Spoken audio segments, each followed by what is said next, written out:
Okay, everyone. Nope, that is not the presentation I wanted. So great, great start. Um, awesome. So thank you all again for continuing to engage with our MCIC series throughout the month of March. Wanted to share a few things before we get started. We will provide our community standards in the chat, but most importantly to remember for this space is to mute your microphone when you aren't speaking. That reduces background noises, the ability to hear the presenter more easily, and just minimize distractions. Please also use our chat feature to engage with the moderators. You can message them publicly or privately. We will be utilizing closed captioning for all of our MCIC series. Most of you should be already seeing some live captioning at the bottom of your screen in kind of a dark gray box. If you don't, in the Zoom bar at the bottom of your screen, you should see a button that says CC, or it's possibly under the More button. And if you click the option that says View Subtitles, the closed captioning should appear at the bottom of your screen. Please message us in the Zoom chat if you're having any difficulties accessing the closed captions. Additionally, as a reminder, most of the sessions for our series this month are going to be recorded. This is to make these options more accessible for people who cannot attend the live sessions and also make them available to those outside of our institution. Recordings for our sessions will be available on our Campus Climate YouTube page up to 3 business days after the live session occurs. So it takes a little time to work through our transcripts and also for Zoom to process these recordings. So it will not be up in an immediate sense, but in 3 business days, you can expect to find those on our YouTube page. All right. And as always, like I said before, please message us either live in the chat today, or we do have folks monitoring our email as well. All right, so getting started with our presentation today, I want to introduce myself and Kaden Carpentier. We are the staff that comprise the Campus Climate Department, and we host a Campus Climate Podcast Club series. So I'm just going to read this little kind of blurb, and then we can go ahead and get started with the Podcast Club discussion for today. So Campus Climate staff will lead dialogues around topics and themes presented in our podcast episodes. Our hope is that this program will provide a more accessible way to virtually engage with one another. So this is kind of a new iteration of an in-person book club that we used to host. We are now hosting a podcast club. The episode that folks could listen to prior to today was entitled Mass Incarceration, and it is through the podcast titled Throughline. The podcast was about the United States imprisons more people than any other country in the world, and a disproportionate number of those prisoners are Black. What are the origins of the US criminal justice system, and how did racism shape it? From the creation of the first penitentiaries in the 1800s to the tough on crime prosecutors of the 1990s, how America created a culture of mass incarceration. We are going to go ahead and get started with that presentation.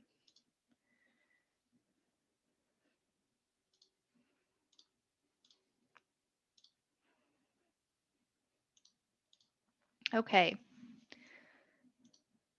So this, I already verbally stated in our introduction of what this podcast is about. Please keep in mind, we do have the community standards for the MCIC series. And specifically for this session, we really wanted to create an opportunity for discussion of different viewpoints, but not for debate. So As people, we like to convince everyone that we are right. And in discussions around diversity and equity, it's important to understand that everyone sees and experiences the world differently. What seems right in your experience may not be so in someone else's. Everyone is asked to consider different perspectives for the purpose of sensitivity, learning, and growth. To that end, there are some ways to engage, and we will link that PDF for our community standards in the chat. So first, we are going to bring up a quick poll for you all to engage with. So let me stop sharing for a second and can go ahead and engage with the poll here quickly.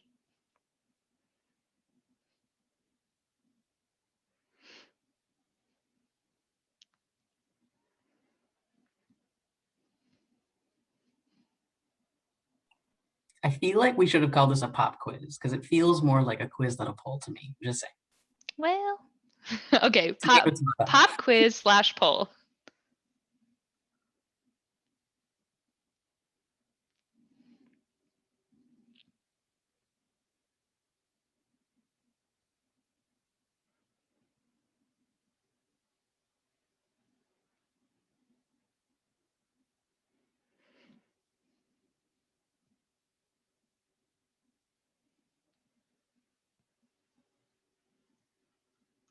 All right, we'll give folks about 10 more seconds.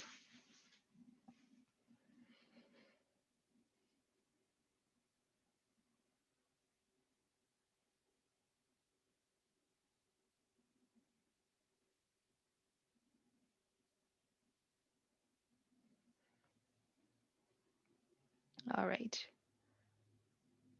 I'm going to go ahead and end the poll, Kaden. All right. So I'm going to give you the right answers to this pop quiz here in a second. But just good to know to get a pulse check of where the group is at today. So it looks like the majority of folks were able to listen to the podcast episode for today, but some still weren't. So I think it's valuable that we spend a little bit of time framing and talking about mass incarceration, and we have some slides to do that. Just to see your answers, and again, I'll share the right answers here in a second, but majority of people thinking that the United States has the highest prison population. Second highest incarceration rate of which state has the second highest incarceration rate of Black individuals? Majority of people thinking that it's Wisconsin, so we'll see. And how many people are incarcerated due to a drug-related charge? Most people feeling 1 in 3 are incarcerated due to that. So let's go ahead and find out.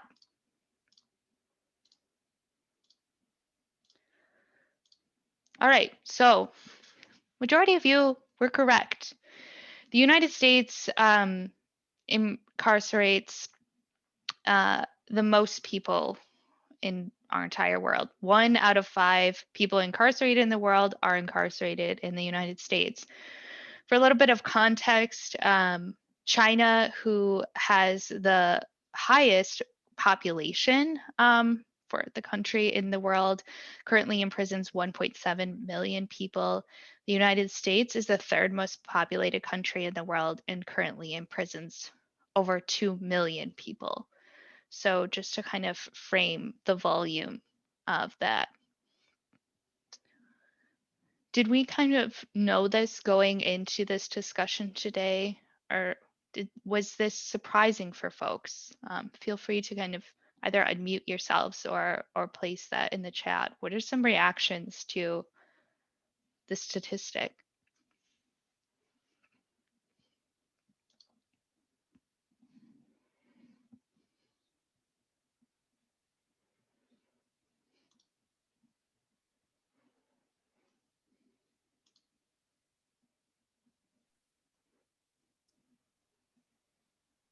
So I'll say that, there's a lot of hypocrisy with the United States and our viewpoint on justice around the world. We are quick to call out other countries as being unjust, but we don't like taking criticism ourselves. So we don't look at this as just as a bad thing. It's just that we're fighting crime and we're defeating the bad guys.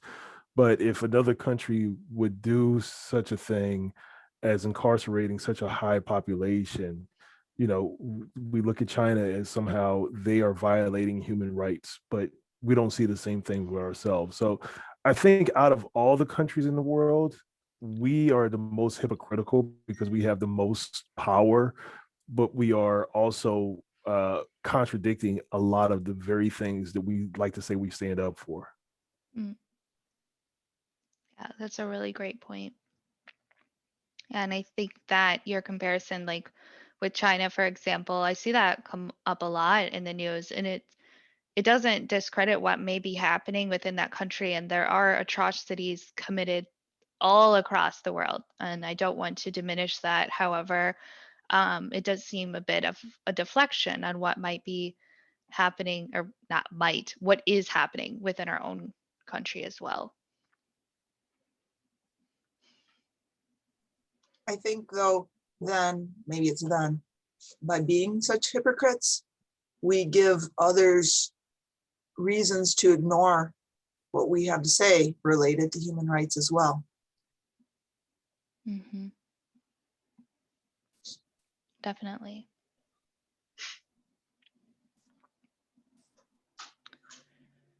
Yeah, and some things that I've heard too, like specifically, between the whole China versus U.S. is that, again, it seems like some of the dialogues that I've seen and some of the justifications is that, it's communist China, and it's pitting, communism versus, the democracy. And again, I think, as was stated before, I think it's, or I see it a lot of times in discussions as being a deflection of like, look at all the horrible things that, China is doing, look what communism does to the world. And then, all of this stuff is happening in the United States that's equally as bad. Mm-hmm. Yeah, those are all really great points. Definitely. Seems like just a common theme of deflection, rather than looking inward at kind of our own problems here in our country. So looking forward, may have been an obvious question by the way that I framed it, but the majority of you were also correct. Wisconsin has the second highest rate of incarceration of Black individuals. This includes what the stats that typically pull are men and women. We know that it excludes other genders, but so kind of all across the board. And here you can see the disparities between race and ethnicity as populations in the state versus how many folks are imprisoned within Wisconsin. So we can kind of see the lines are certainly not straight across, except for our Latino population or Latinx population. Does this feel like something that we were familiar with within our own state as well, that these disparities that exist?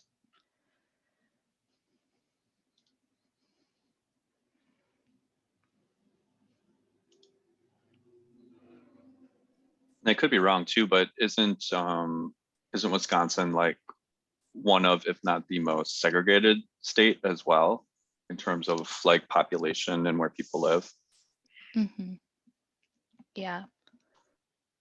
There was quite, oh, go ahead, Frank.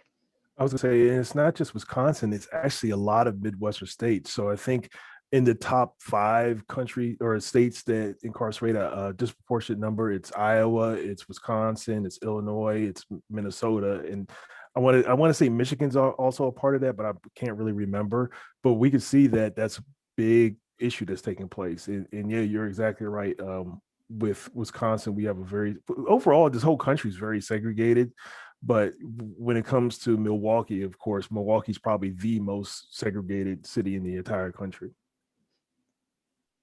Yeah, you're right, Frank. When I was looking up the stats for this, so Oklahoma typically rises to the top of when it comes to racial disparities and incarceration, kind of all of the stats across the board. Iowa and also Idaho was up there in the top 5 as well.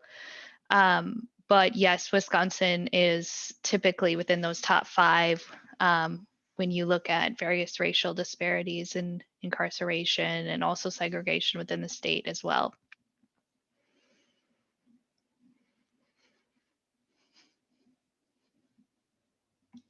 All right. So most people felt that 1 in 3 were incarcerated due to a drug offense. It's actually 1 in 5. So some kind of this myth or belief that we have is that mass incarceration would be significantly reduced, or the problem would be nearly solved if we simply released those or no longer convicted those who were charged with nonviolent drug-related crimes.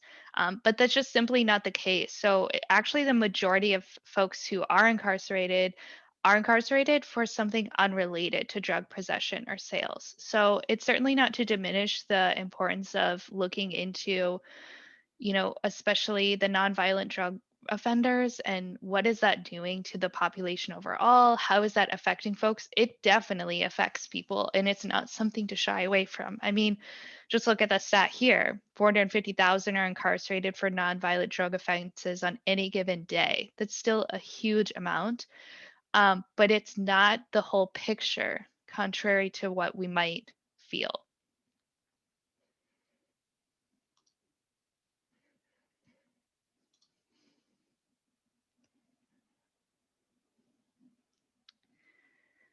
All right.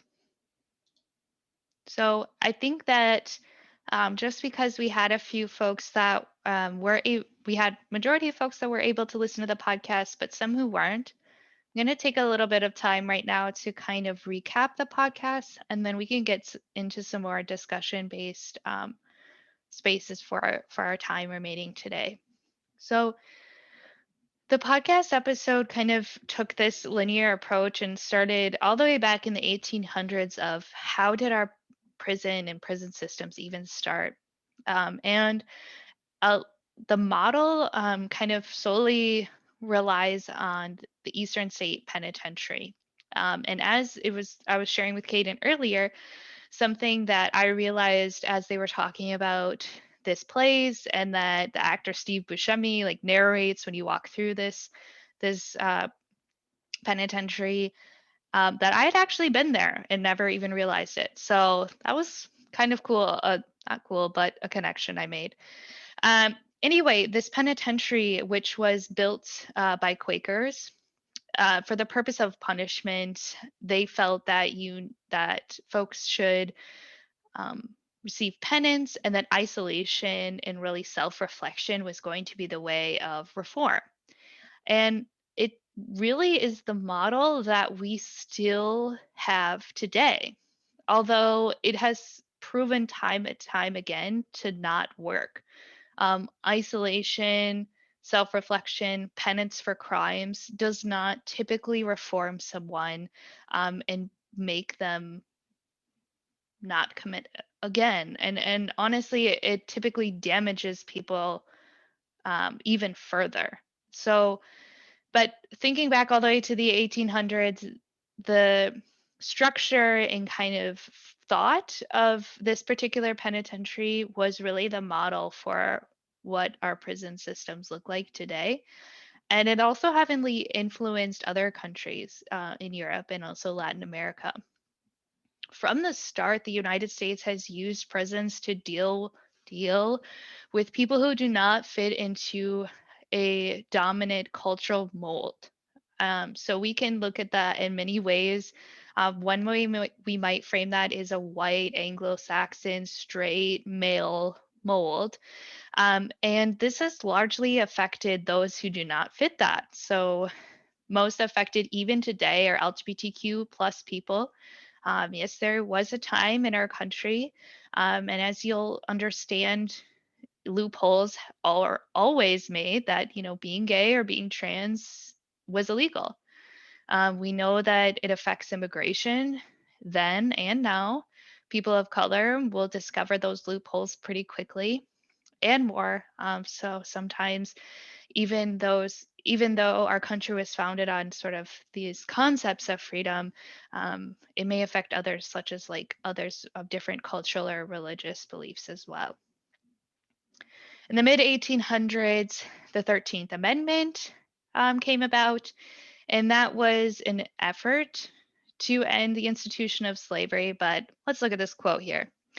Neither slavery nor involuntary servitude, except as a punishment for crime, whereof the parties shall be duly convicted, shall exist within the United States, or any place subject to their jurisdiction. So, can anyone tell me, what do we see in this quote? Does this abolish slavery, in your opinion?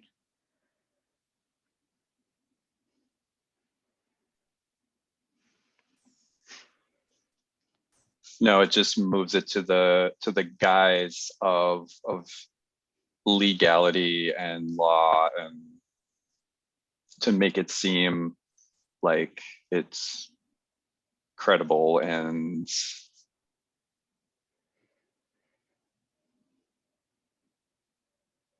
Yeah. So, in ways, it shifts slavery into another system. And what is that system?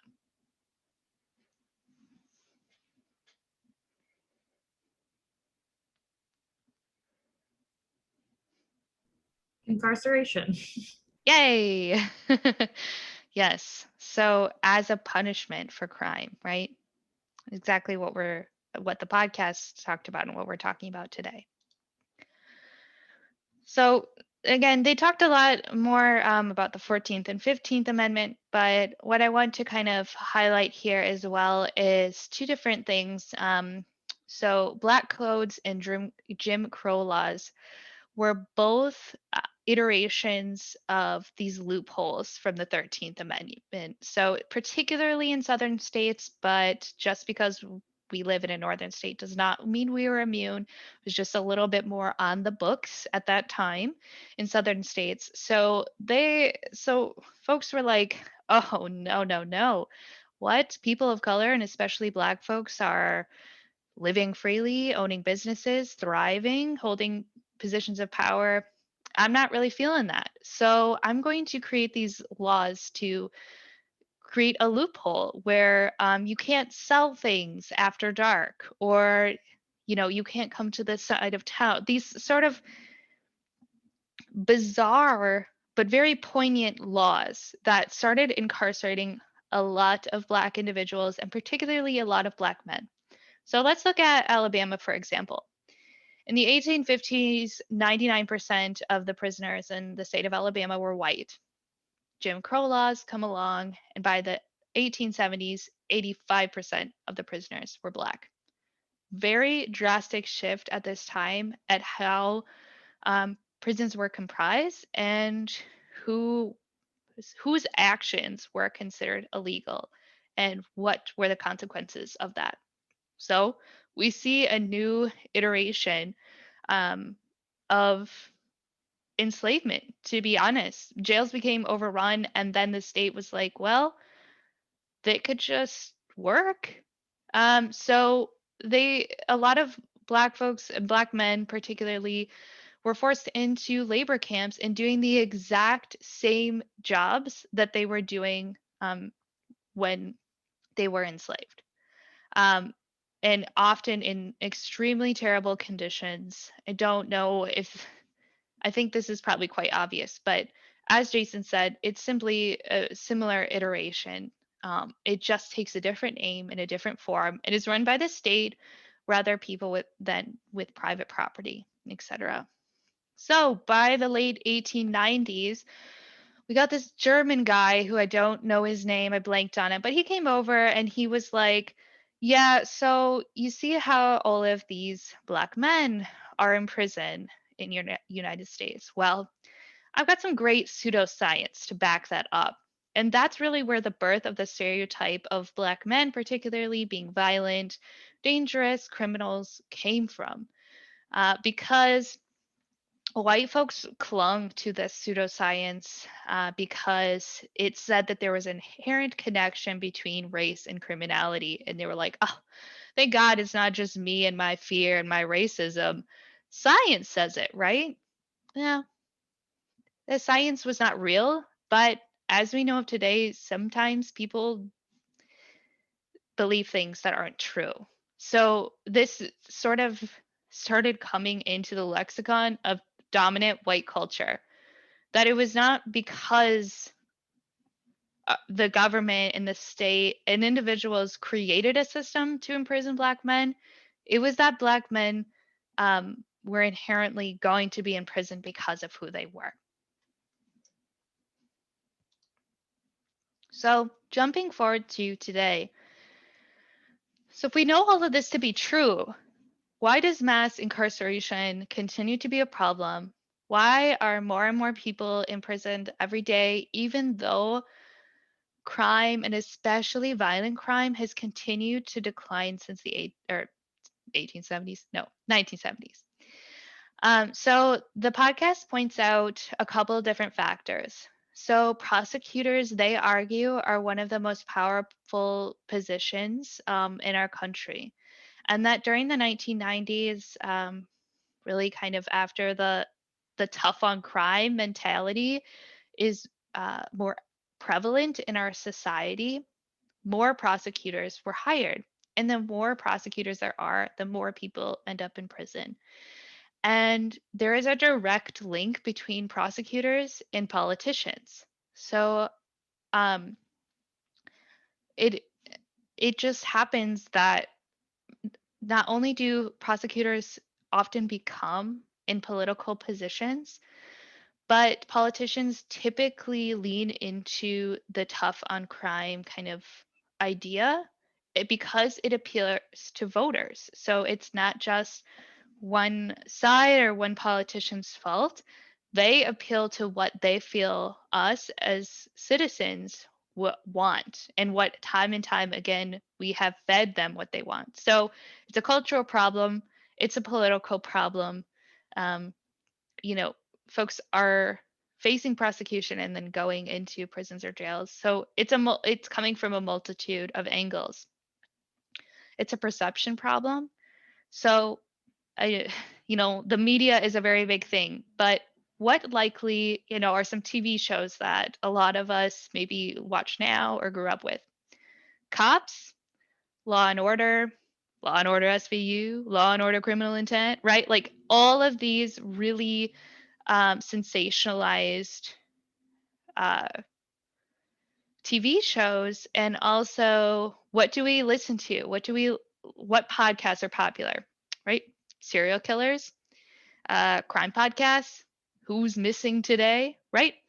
Those things are all real and very tragic. However, we cling to these really high profile cases, and this draws to our own perception of how bad is crime. So if we listen to and consume really high profile cases, what we tend to believe is that crime is a really big and prevalent problem, which leads to fear of crime, which perpetuates to our tough on crime kind of attitude. But the reality is that crime is not widespread in the United States. It's typically highly concentrated to specific geographical regions, which is another very complex problem in and of itself. But for the majority of Americans in their lifetime, they will never experience a crime firsthand.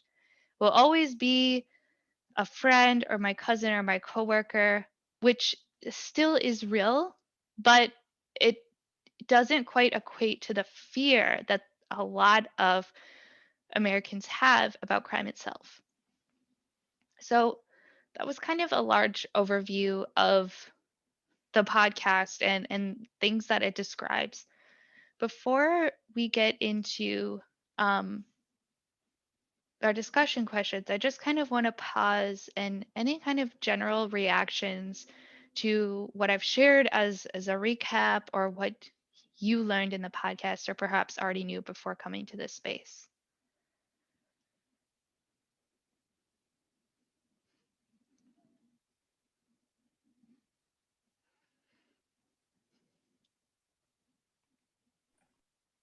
think something that just like continuously baffles me is how we've known for several years now that incarceration is not best practice for treating substance abuse. It's not best practice for treating mental health, especially severe mental health. And it's just wild to me to look at some of this data and see how many folks are incarcerated because of drug offenses or mental health related offenses. And it's and it just feels, more like just like just the Puritans in the 1800s, like let's just put all the queer people in prison, instead of, So it's just, it blows my mind. And we've known for years now that this is not a working solution, and that the rate of recidivism is incredibly high when there isn't any type of rehabilitation or efforts. And so I don't know, it's just one of those things where it's like, I just don't, from like an individual standpoint, why are we still funding this? Like people are always ranting and raving about money being spent this way or that way. And it's like, if this isn't working, why are we doing this? I think we know why, but it's still frustrating.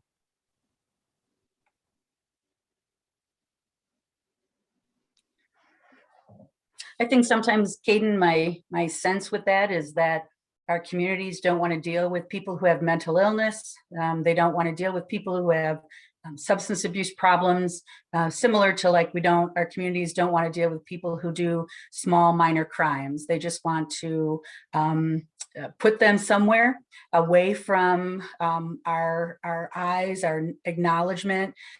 They don't want them in our community. Think how hard it is for individuals who try to obtain work after they've been released. I think it's just another example of that white dominant culture of, we don't want to deal with that. They need to be someplace else. And I guess, Deirdre, when you're saying that, I kind of think of my own situation. So for me, I can name 4 people that are close in my life, family, very close family, and very close friends that have all been to jail. And do I feel that they now no longer deserve prosperity and success and equitable treatment? Absolutely not. And I wonder, when you're saying like they feel like those people should be out of our lives, I wonder how many of us are in the same situation as me, like actually know either ourselves or maybe those very close to us that have been those people that need to go away, and how we personally might feel about those we care about, and if we truly mean that, or if we only mean that when we have an emotional disconnect to someone who's been incarcerated for whatever reason. Mm-hmm. I think my thing is too that if it's such, maybe, I don't know if this is the attitude towards it, but if it's such a burden, right, to rehabilitate these folks, whatever they did, to get them back into society, why not pay social workers more to do this? Because I know that there are a lot of people who go for social work and want to work in the CJ system. And I went to school for social work too, and I just see a lot of people realize that it's not a great paying job, which steers them away from doing it. So it's just, if you would just pay social workers, I don't know who pays the social workers, but a little bit more money, right? I think that is something that they can do and take on, and I think you would see a lot of improvement in that area. So yeah, I was gonna say too, like even state programs that do pay social workers, like I worked for La Crosse County CCS program, which is a state and federal funded program, and we could work with folks who are incarcerated, but we could only work with them after, because our program was entirely funded by Medicare, and you can't be on Medicare until you are out of prison. But like in order to be released from prison, they had to have a contingency plan of support, but they couldn't apply for that because they can't use a computer to apply for Medicare, while they're in prison. And so it was just this horrible, god awful, loop where people who could post bail but didn't have a contingency plan were still locked up, or people who very well could be released into stable environments just pending this like Medicare approval. They would remain in jail for months, for years. And it just blows my mind that, like, again, I mean, I just feel like so much rhetoric that we hear is like, oh, we're spending money on this and blah. And it's like, okay, yeah, so like, let's come up with some solutions because this isn't working for anybody, but yeah, it's just, you're right. Like people are trained for this. And I even think too, like counselors who want to go and work with people or work on like recidivism rates and how like it's so hard to even get any type of services into jails, let alone quality ones. And yeah, it's all really corrupt. Can I add to what Caden's talking about quick? So I worked in Houston for about a year and a half. This was right when Hurricane Harvey hit. At a reentry services facility in Houston. So it's corrections, but it's basically a halfway house to assist parolees back into the community, right?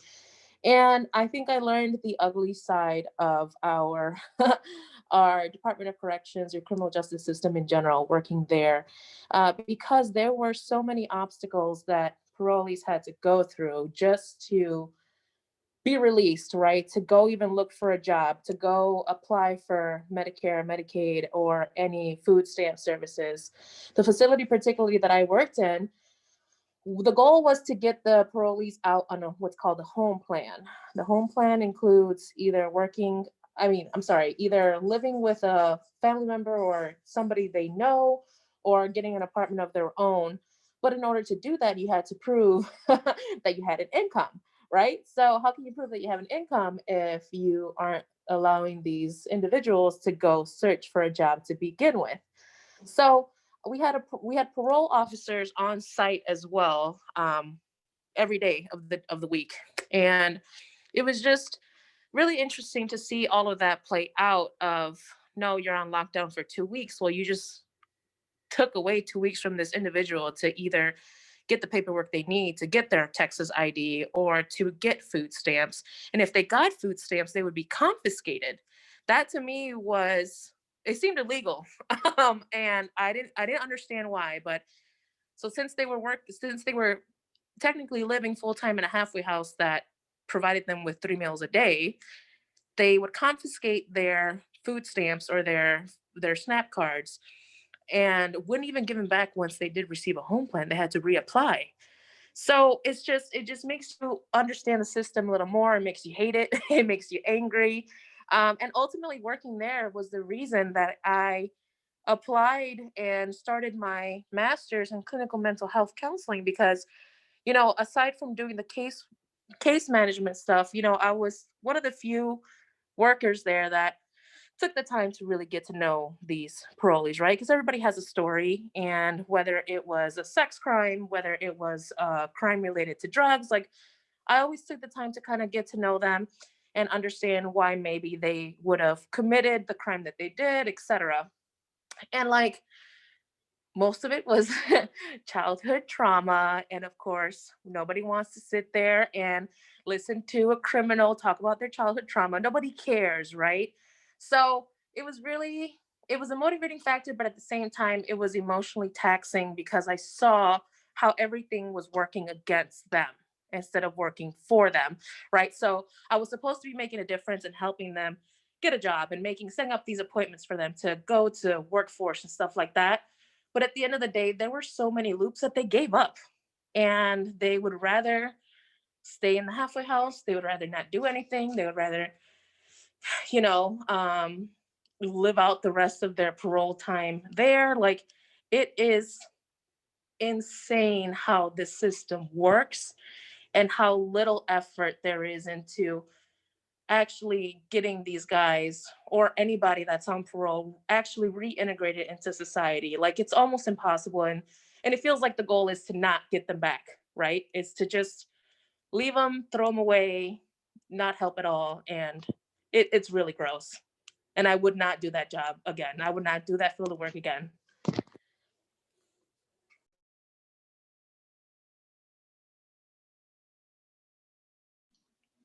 Thank you so much for sharing, Sam. Yeah. Obviously, your direct experience with what we're even talking about, I think it's extremely valuable. So thank you for sharing. And not only sharing, Sam, but just the passion and emotion that I think I heard in your voice, I think everybody else heard in your voice, is something that probably many of us on this podcast really struggle with, because we're in the trenches and we're trying to do the work, and we continually find walls put up. The walls aren't just automatically there, they're actually put up by systems and by individuals that make things so much difficult for us. So like I said, I want to see that master's degree completed. So I'm on your side, kiddo.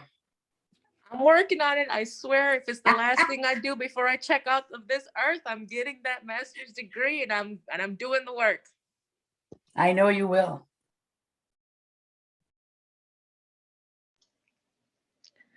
So I feel like maybe I will pull up the whiteboard, but we have about 10 minutes left, and I do have a couple of questions, but one I think that I want to ask is, so we brought up a few things so far, but from your perspective, what's missing from our conversation so far about mass incarceration?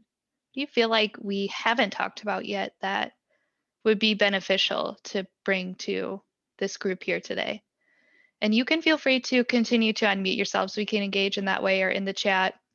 I have disabled, so if you do use the whiteboard, you will not see your own name attached to it, so you can give anonymous answers as well.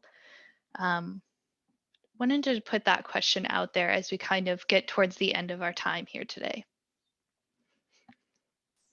Emily, one of the parts of the podcast that really stood out for me that we kind of talked about a little bit, but just to kind of go a little bit further with it was, again, going back to how Black men were portrayed in terms of creating that fear and creating that narrative, whether it was through media or the performing arts or all this, and how eventually that turned into like, okay, Black men are the ones that are committing the violent crimes, most of the crimes, like the high profile crimes. And then the podcast also pointed out that, with white men, some of the highest profile crimes are committed by white men, mass shootings, a lot of violent crimes, sexual assaults. And, I don't think at any point in history, at least that I have seen, we've never created this narrative of people to be afraid of white men. I mean, I think to a certain degree there has been, but not even close to the extent of, again, what has been that whole, narrative that's been created about like how, one group of people are the ones that are committing all of these crimes and violent crimes.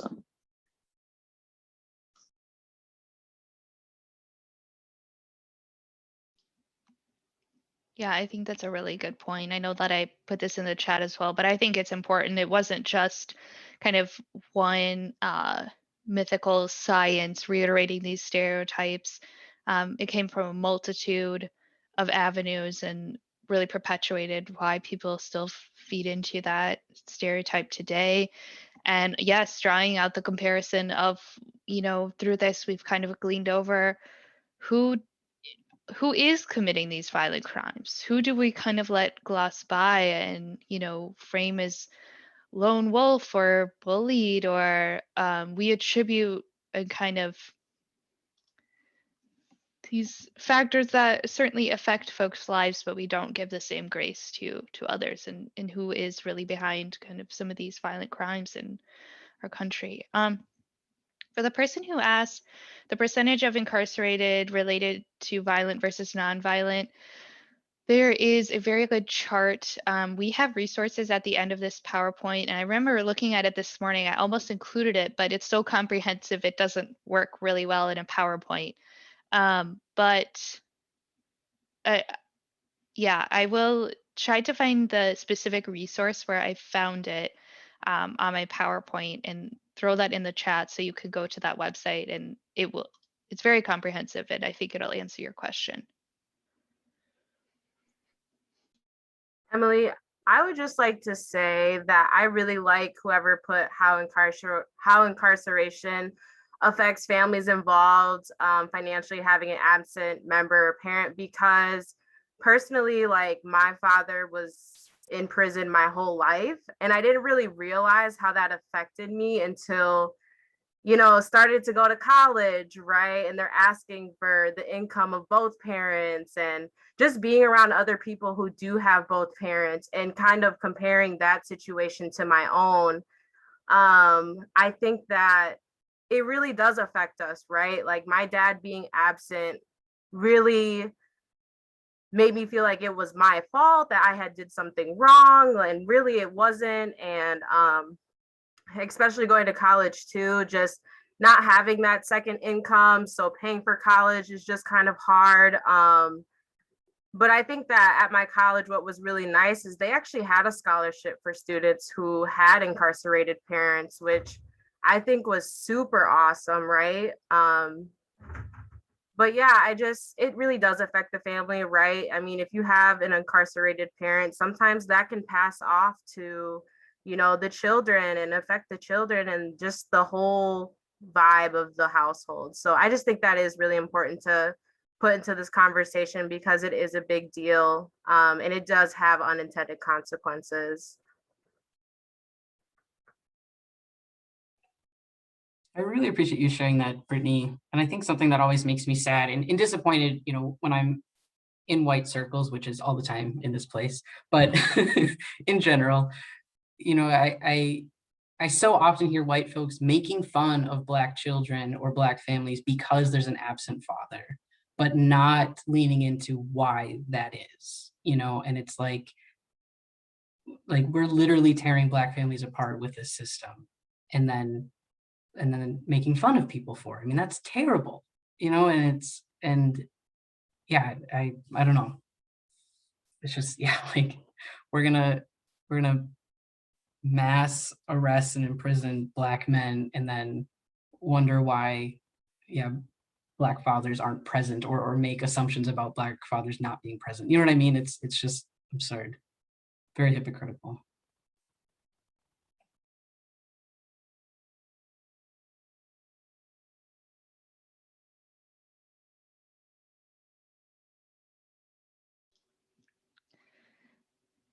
I just wanted to share that the website of prisonpolicy.org is a really good place to start if you're wanting to learn more about the composition and stats regarding incarceration. They also break down the expense of mass incarceration and a lot of great reports and charts. It's not the only place to go, but definitely somewhere to start.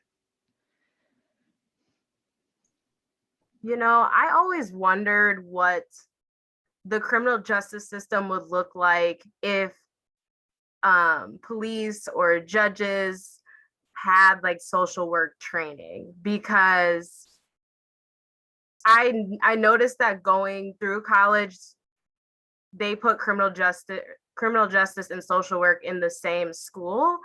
So it was easy enough to probably take like dual classes like that. But I wonder if police had social work training, would they understand people's situations a lot better, right? Like I don't know if I said this in the chat, but you know, some people who do commit these small petty crimes like theft or whatever are only trying to survive and trying to provide for their dependents.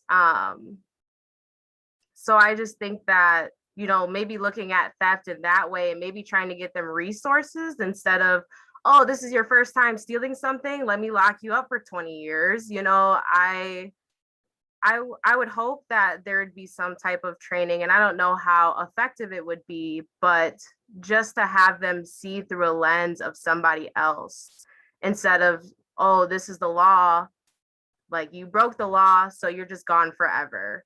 And I think they need to understand that it is you putting a Black man in jail for whatever reason is going to affect him for the rest of his life. And that's anybody really. But I speak to Black men specifically because it's already hard and it's already just the whole world is against you. So to have this, you know, name or this charge put onto, now you're in the system forever, right? So it's just, it's a scary thing. Like even Black men don't like going to, or Black folks don't like going to the doctor because they don't, or to anything else that has specific information about them because they don't want their name in the system. So. I agree with you. I think there's a lot of myopia among people in this country about, you know, the criminal justice system. I hear people say, well, if you can't do the time, don't do the crime. But what is the time? That is significantly different if you're white than if you're a person of color. And I see it all the time that people of color get the maximum sentence, they're incarcerated. Whereas you're a young white male and you do something stupid, boys will be boys, or we don't want to put them in prison because they have such a bright future in front of them. I remember the Brock Turner case, and I remember being just so disgusted by how justice was not applied. But I think people need to like realize that it's not just you do the crime and here's your time. No, it's really, really unequal in how those punishments are meted out. Yeah, thank you, Natasha and Brittany, for both sharing. I do want to let people know that it is 1 o'clock, and so if folks need to head out, please feel free. We know that others have time commitments. Kate and I can stay for a little bit longer if there are some dialogues we'd like to continue, maybe about for another 10 or 15 minutes, if that feels appropriate. Otherwise, want to thank you all for engaging and joining us today, and thank you for engaging with this series. Have a good afternoon, and we'll pause for a moment for folks who do want to stay and keep talking. All right, see you later, everyone. I got another meeting to head out to. Thanks for the discussion, though. No problem. Bye. Take care. Bye.